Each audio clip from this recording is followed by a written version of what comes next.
Kita lanjutkan perbincangan kita dengan Wakapolri Komjen Pol Badrodin Haiti. Pak Badrodin, cerita kita tadi tentang KPK adalah cerita tentang kredibilitas sebuah lembaga untuk menyelesaikan kasus-kasus korupsi. Kalau kita lihat Anda bertemu presiden, KPK bertemu presiden, Jaksa Agung bertemu presiden, saya melihat bahwa itu harus ada kerjasama. Selalu menjadi soal apakah Polri bisa dipercaya untuk menyelesaikan kasus-kasus korupsi. Saya pikir kita selalu berupaya meningkatkan penanganan kasus korupsi, termasuk di dalam program prioritas itu ada salah satu programnya untuk meningkatkan penanganan kasus korupsi dengan memperkuat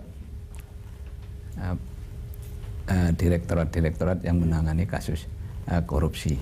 Itu salah satu. Kita bisa lihat bahwa dari 2010 kita menyelesaikan kasus 493 kasus, kemudian terus meningkat. 2014 itu menjadi 1056 kasus yang diselesaikan kasus ini. Berarti kan terus ada peningkatan dalam penanganan kasus korupsi. Nah, tentu penanganan kasus korupsi kan tidak harus penegakan hukum saja. Betul. Harus ada upaya juga pencegahan. Itu yang harus dilakukan. Nah, oleh karena itu seiring dengan itu kita juga di internal Polri juga ada program pencegahan untuk memperkecil penyimpangan-penyimpangan yang dilakukan. Sekarang pertanyaannya sebetulnya begini Pak Badrodin, apakah Anda melihat publik percaya Polri bisa melakukan tugas itu? Ya, tentu kita tidak bisa membuat masyarakat percaya hanya dengan kata-kata saja. Betul. Tetapi nah, kita harus bisa tunjukkan bahwa memang Polri mampu menangani kasus korupsi, baik itu pencegahannya maupun penegakan hukumnya. Gitu.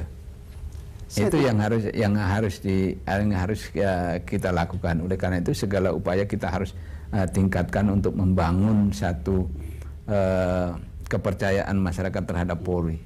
Ini Pak Badrodin, mungkin media salah atau keliru, atau mungkin pandangan publik juga keliru ya, karena saya juga bisa keliru, tapi karena soal-soal begini kenapa saya harus tanyakan, karena keraguan itu sangat besar. Terutama karena orang bilang mungkin angkanya cukup banyak, tetapi di dalam Polri sendiri banyak yang tidak bersih, kira-kira begitulah. Apa komentar Anda tentang ini? Jadi kan tadi saya sampaikan bahwa seiring dengan ini tentu kita juga ada penertiban di internal kita. Pencegahan juga kita harus lakukan. Nah, itu juga ada nanti dalam program prioritas itu salah satu kegiatannya di situ. Gitu, di situ. Penertiban itu akan seperti apa, Pak? Artinya pada titik berat pencegahan. Misalnya salah satu contoh saja, misalnya ada bisnis anggota Polri. Kan kita harus verifikasi apakah bisnis ini melanggar ketentuan undang-undang, tidak. Apakah ada konflik kepentingan dengan tugas Polri.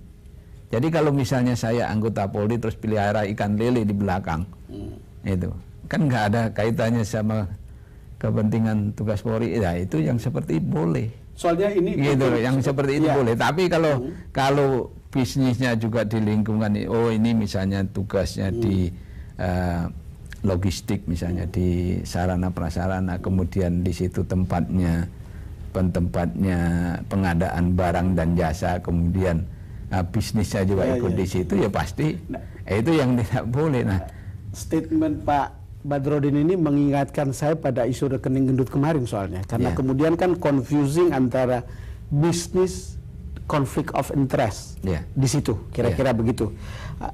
Yang di kepolisian seperti ini banyakkah sebetulnya? Nah, oleh karena itu tadi saya katakan ada program itu untuk memverifikasi, sehingga kalau memang itu bisnisnya punya potensi ada konflik kepentingan, ya tentu harus kita sarankan ini nggak boleh, kamu harus beralih ke bisnis lain atau ini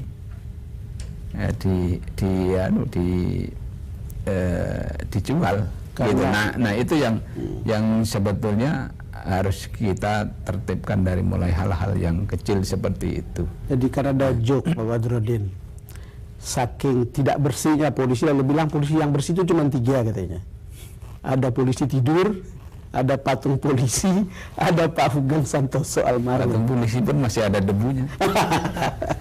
Patung polisi pun masih ada debunya.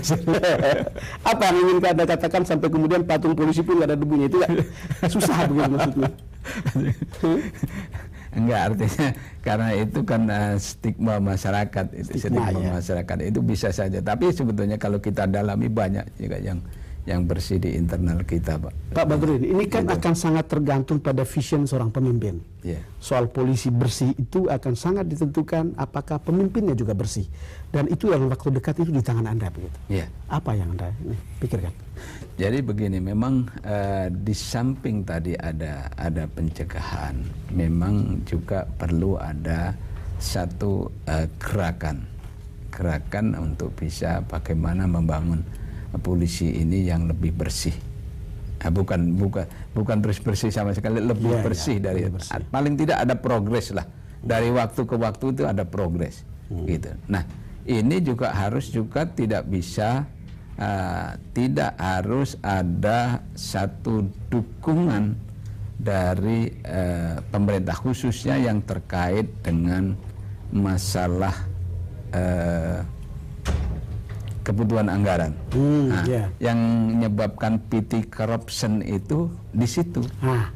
Sehubungan dengan itu kan support anggaran. Itu saya selalu dengar dari dulu soal support anggaran, karena kemudian gaji anggota polisi itu rendah dan terus kemudian sekarang kan bagaimana mungkin seorang misalnya salah satu kesatuan polisi ini BBM-nya cukup misalnya 200 hari untuk patroli. Nah, yang 165 hari pakai apa?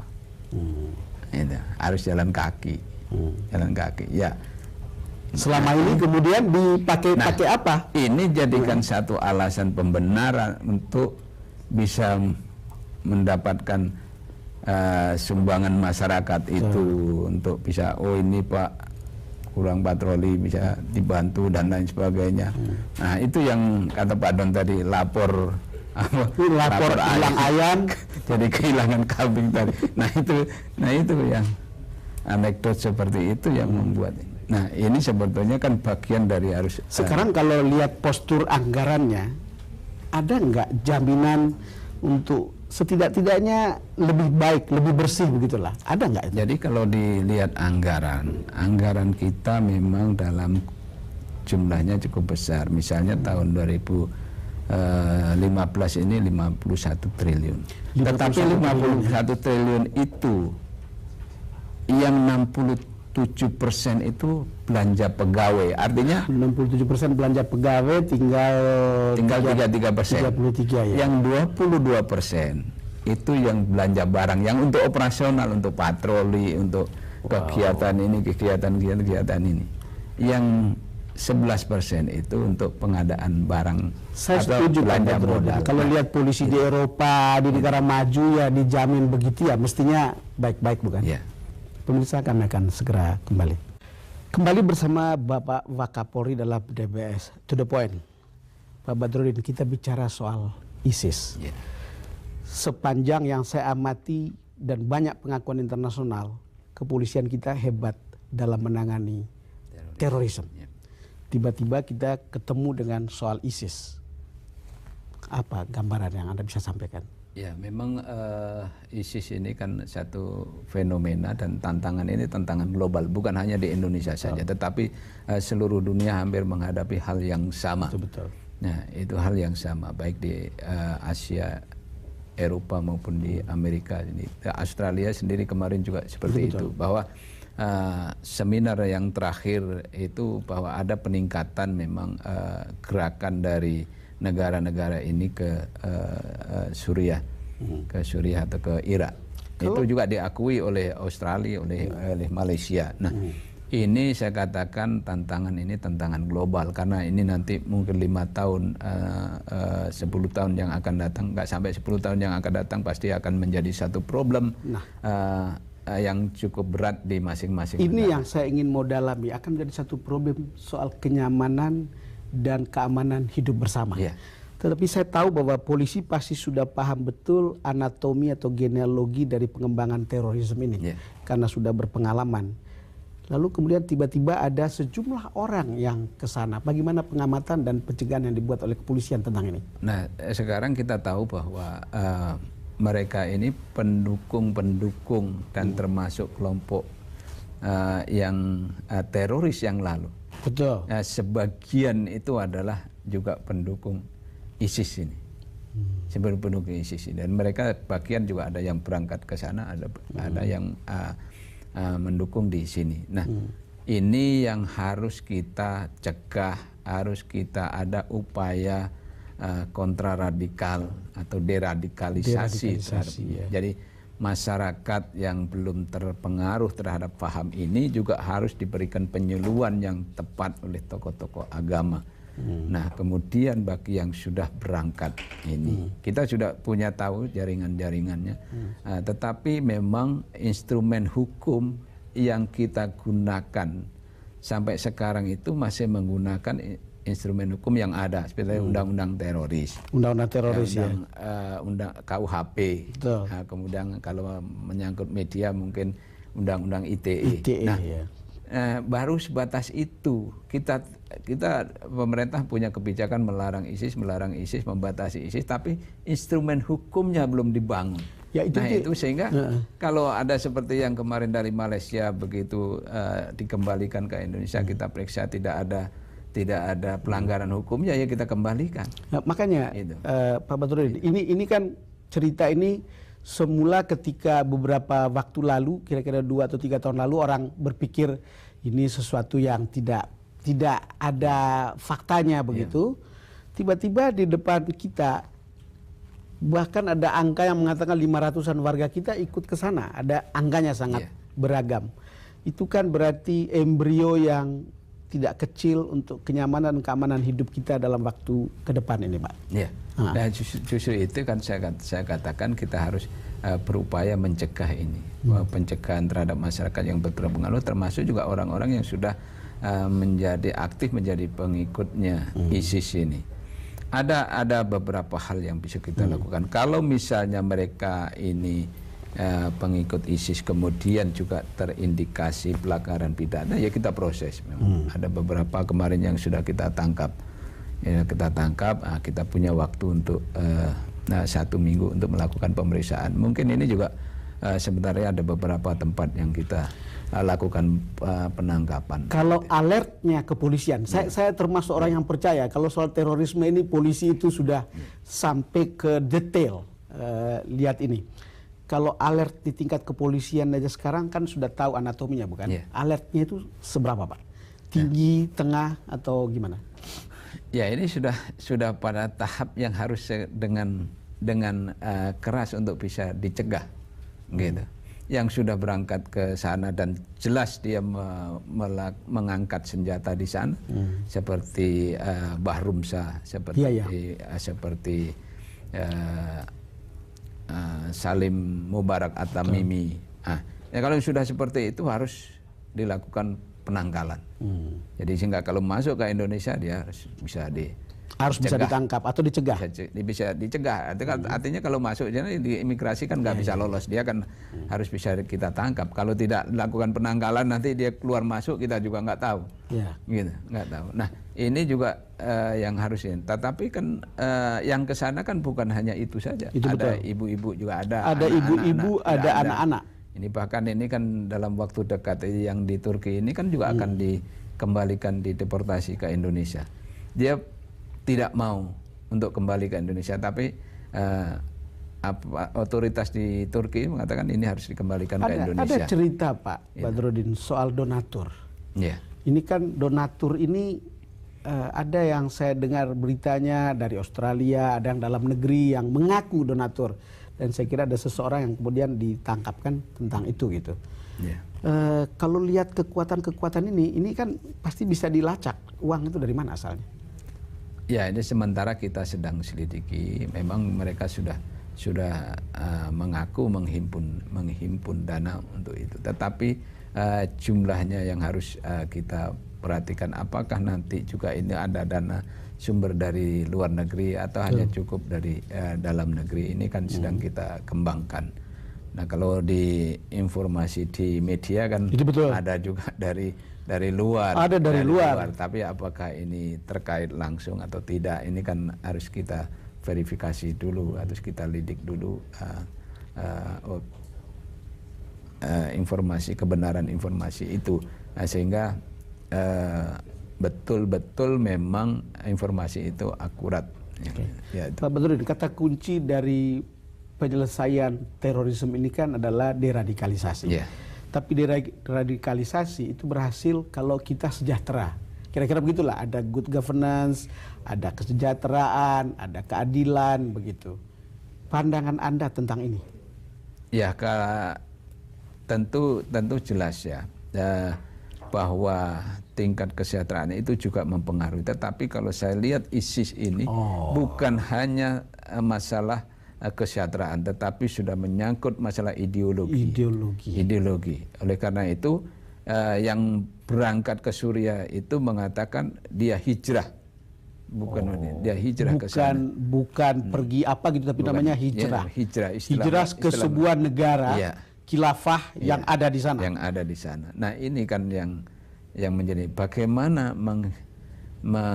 mereduksi keyakinan mereka ini. Ini kan masalahnya ini pemikiran-pemikiran seperti kan harus juga direduksi supaya ini hilang. Kalau hanya ditindak saja, di penjara saja, belum tentu pemikirannya bisa hilang.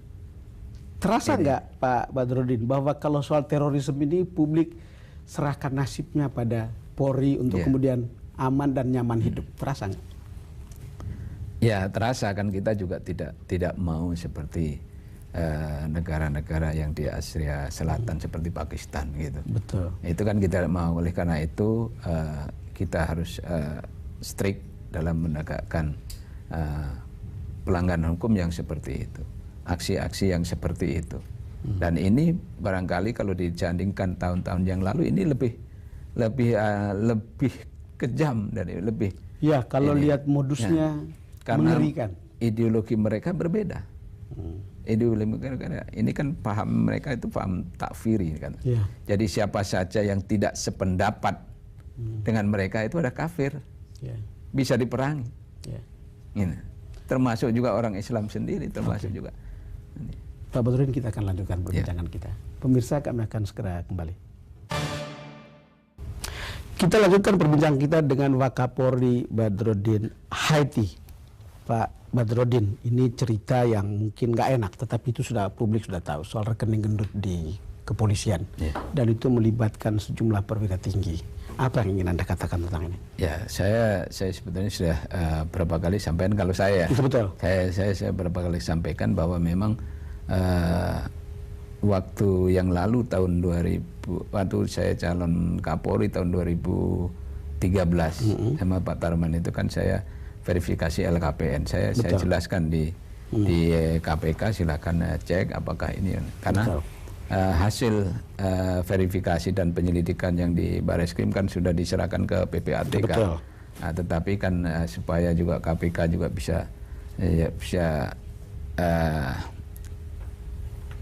melihat datanya, saya juga saya sampaikan waktu itu. Nah, supaya maksud saya tidak sepihak saja, misalnya karena menyelidiki Polri gitu, sehingga bisa mudah-mudahan bisa membuat ini yakin bahwa itu memang sudah selesai dan tidak ada masalah. Karena sengaja saya angkat lagi soal ini karena kemarin kan Pak BG jatuh karena urusan ini kan, bukan?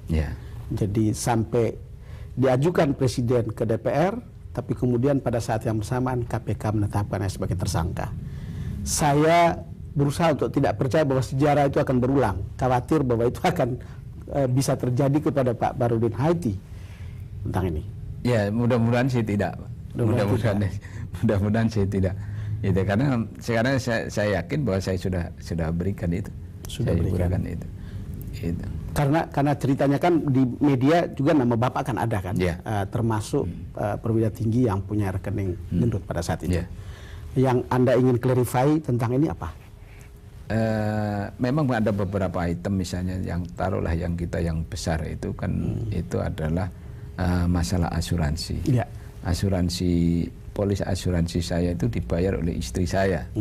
Karena istri saya itu yakin bahwa ini untuk membayar polisnya suami, sehingga tidak ditulis nama, hanya ditulis ditanda tangan di situ